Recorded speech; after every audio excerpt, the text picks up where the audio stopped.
Alright, today we are doing 2008 through 2012 EX250, so Ninja 250 or Ninjet forks. So the left fork is already done, fresh, clean, good to go, and then the right fork is needing some love there. But you don't have to take the upper fairing off to do this job. His gauges weren't working, so I had to reset the speedo and check your other electrical connections for the tach and the fuel gauge. I just wanted to take a look at it with a light down there, so I ended up taking the upper off, but that's completely not necessary. Before you get to this stage, you have to be able to elevate the bike, take the front wheel off, take the front fender off, and then there's a fender stay as well on this bike. So the wheel, front fender, and fender stay have to come off, and then from here you can get the forks out. There's only 2 clamp positions to loosen the fork out of the clamps. So a relatively simple fork job compared to others. You do need a couple things. The bottom clamp is an 8mm Allen. The top clamp is a 12mm. The bottom fork bolt that holds the damper rod is a 6mm Allen. You need to have an extended one to get through the tube. You need a pick or a small screwdriver, another screwdriver if you're separating the bushing. That's in the inner tube. Loctite, some sort of I don't really know how to describe exactly what you need. You can do it with a screwdriver, but you need to be able to compress the fork cap to get the ring out, which will be shown here in a moment. I use this to do it. It's kind of the best tool I have for it. Metric tape measure helps, so you can measure the fork spring free length. Fork oil level measuring tool. You need a fork seal driver, some grease for the seals, some fork oil of your choice. If you're riding the bike hard, I'd put 12 or 15 in it. If you're just doing steady eddy normal stuff on a Ninja 250, I'd throw a 10 weight in it. A measuring cup, and then these forks were pretty rough. I recommended new bushings, and the bike has quite a few miles on it, but obviously new oil seals, and then I definitely recommend doing the bushings while you're in there. It's, again, cheap insurance in my opinion. Alright, step 1, you're going to remove the clip on here. You got 2 6mm Allens.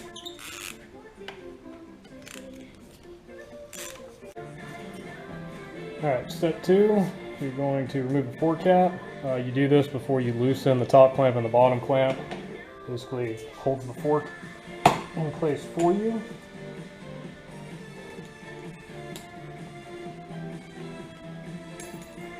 So what you do is you compress the cap and you pop the ring out of the groove that is at the top of the inner tube, and then it pops out like so. Okay, next you're going to use an 8mm Allen to loosen the lower clamp bolt. And now you're going to use a 12mm hex to loosen the top clamp bolt, and be aware that the fork is going to be ready to slip out as soon as you loosen this. And his is on extremely tight. And here she goes.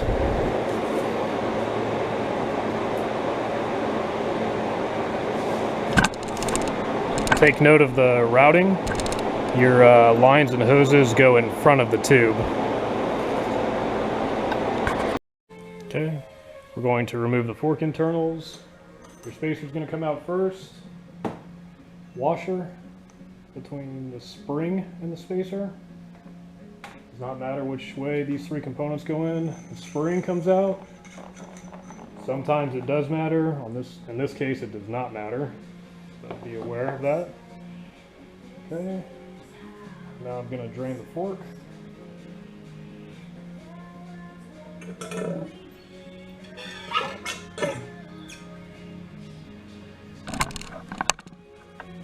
And this one is not as bad as the other one.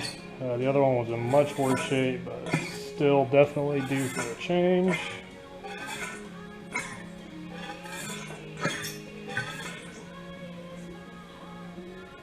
let that drain for a little bit. Okay, while my fork is draining, I'm gonna get some parts cleaned up. This is your fork cap. There's an O-ring that goes on it.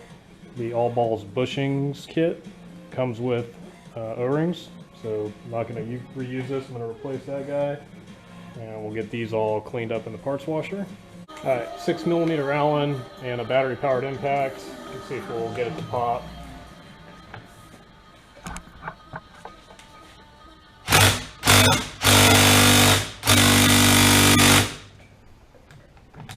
Alright, we got a 6mm Allen, and we're going to go to this bottom bolt here that goes on the damper rod. See if I can get it to crack loose.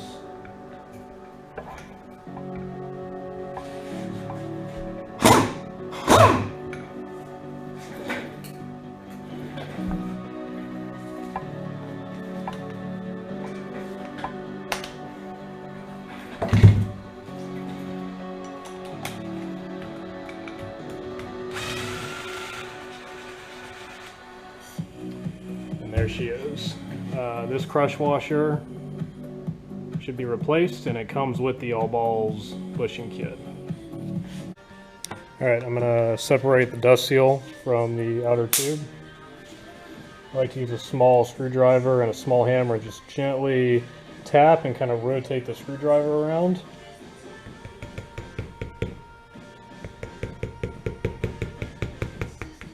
Get it to pop off. Alright, we got the bottom Allen bolt out, and now it's time to get the snap ring. Get the snap ring off the top of the oil seal. It sits in a groove, and there's a couple of indentations in it. You pop that out, and then the oil seal is free to slide forward and allow the inner tube and the outer tube to separate. So the best way to do this is just to use a small flathead screwdriver, get in one of those little grooves, and it typically just pops out of place like so. Usually you don't let it flick across the room. Okay, so now you're ready to separate the inner and the outer tube. This will get a little messy, so just be prepared to catch some oil. But just kind of figure out where we're going to hit. Just slow, consistent, forceful slide hammer strikes, and it will pop out. It's just a matter of patience sometimes. All right, so there's my outer tube. My inner tube. This is the catch for the damper rod. That comes off. Now the damper rod and spring can come out through the top. Like so. Very, very oily and nasty. Okay, now you have a number of pieces here that you got to be accountable to. You have the oil seal. Cavity faces down toward the oil. You have the washer. The flat side goes toward the seal, the round side goes down toward the bushing. You have the small bushing, your slide metal, and then you have the big bushing. And the easiest way to separate this is to get a slotted screwdriver in here. Rotate it 90 degrees, and that bushing will pop right off. Now we're going to clean all the components. Alright, I'm going to remove the crush washer from the bottom bolt.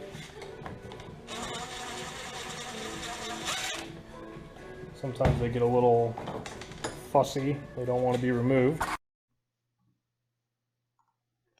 Alright, I understand that not everyone is going to have a 40-gallon parts cleaner and solvent, but you can still do this with rags, towels, and a brake cleaner or carb cleaner.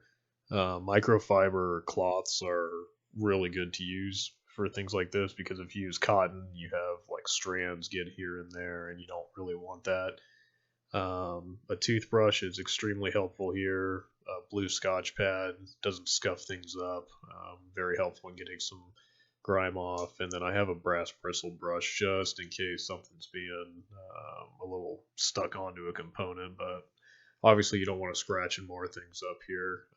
You want to get all the old oil off, all the old metal particles out. The inner tube's got to be perfect. You got to run your fingernails across it, make sure it's not catching, and then everything's just got to be really, really clean here. All right, so this is how reassembly is in order from top to bottom, but you have your dust seal, your retainer, snap ring, whatever you call this, your oil seal. The cavity always goes toward the oil, and the words and numbers always go away from the oil. Your washer, flat side faces the oil seal, your small bushing or slide metal, and then your big one that actually wraps around the inner tube. You get the all balls stuff. This is what's replaced. You get a new big bushing, you get a new small bushing, you reuse the washer, never ever ever reuse the oil seal, you get a new retaining snap ring, retainer, and then this is kind of an optional thing, your dust seal. That's up to you if you want to replace it or not. Again, if you're going to go all the way on forks, typically I say replace it. Just might as well have brand new, fresh, clean looking forks. Alright, so bushings, I threw some fork oil on them.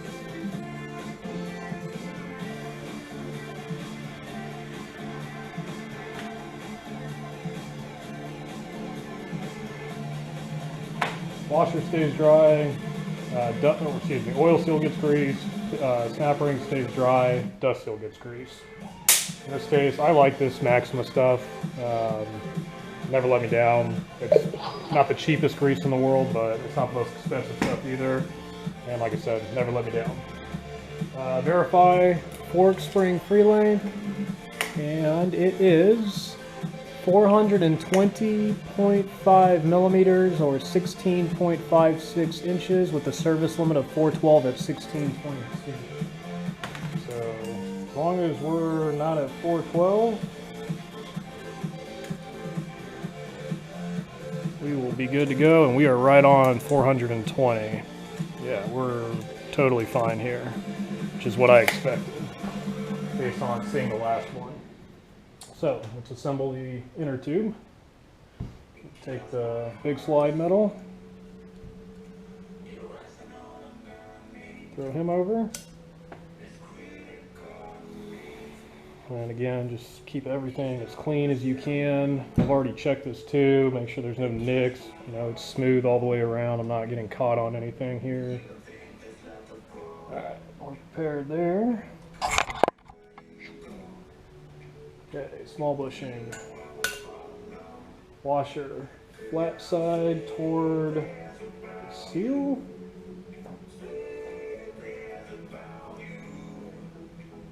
round side, flat side toward seal, Ziploc bag, protect the oil seal, cavity goes down, words and numbers go away from the oil. Usually like to do a twisting action as I put this bad guy on. And then I'm going to leave the snap ring and the dust seal off for a moment. Alright, damper rod and spring. Spring direction does not matter in this case. Damper rod and spring. Ready to go in. This guy. Throw some grease on.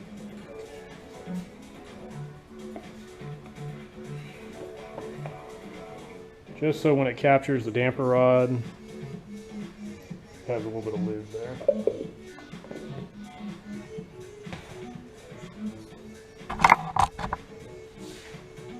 This captures the damper rod, like so. A little clean here. Okay, inner tube goes into the outer tube.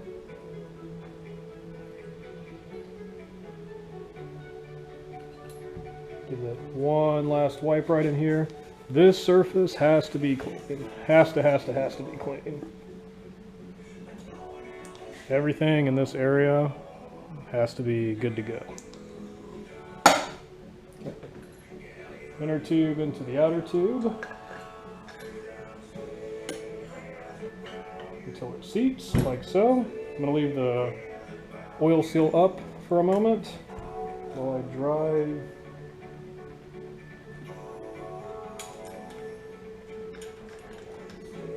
Washer and small bushing. In this case, I'm going to use an Alpha Moto Universal Fork Seal driver.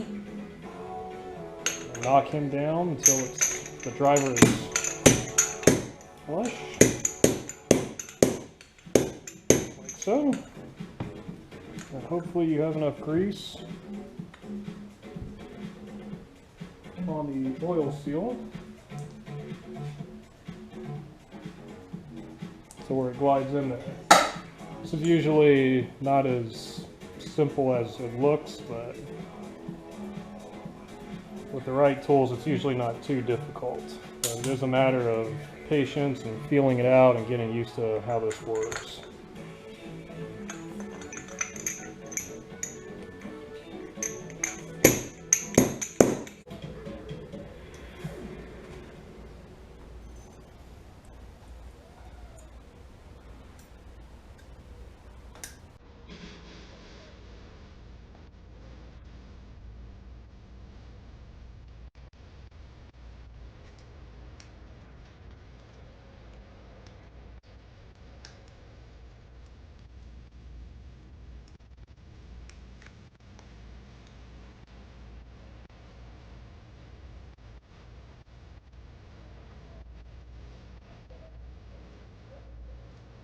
Alright,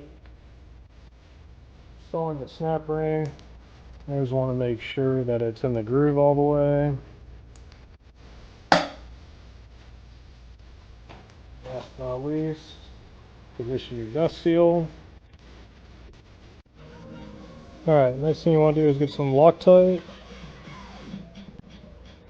Bottom Allen bolt.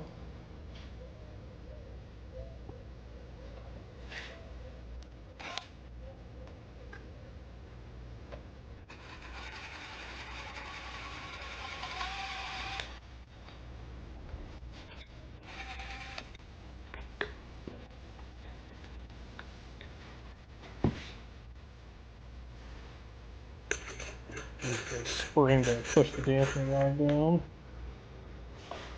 It catches.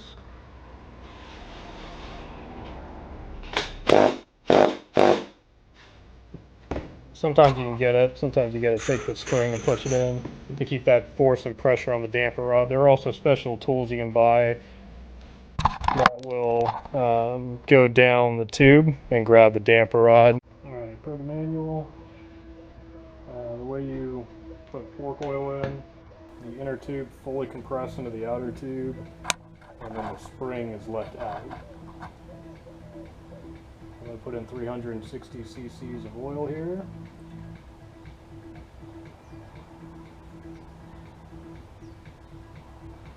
And I'm going to, the oil is one thing. I know some people just measure oil and pour it. I don't think that's the proper way to do it. I always set the oil level with the tool, and then I always leave it in exactly the same position when I do the other fork. So in this case, I'm going to set it at 110 and leave it there. But I'm going to pump this a few times. I'm going to extract the excess oil. Alright, we have our fork oil level set. You can do it with a caliper if you don't own this tool. I did it this way. So now we're going to set the dust seal, wipe off the tube. I've already verified fork spring free length. In this case, it does not matter which way the fork spring goes in. Some do, some don't. That guy goes in first.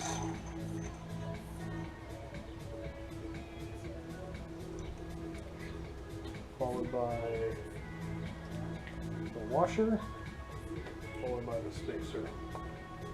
I'm going to lift the inner tube up a little bit, let this capture the washer, and then the spacer will go in. And then you'll pull the inner tube up, so the spacer can sit in there,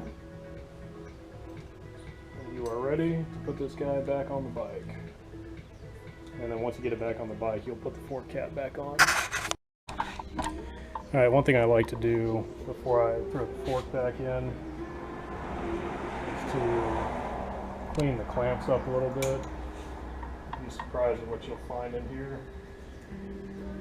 Spider webs and other weird things that don't belong. I like to make sure they're nice and smooth. Alright, so now you just need to have the same tools ready as what you had before. You just need to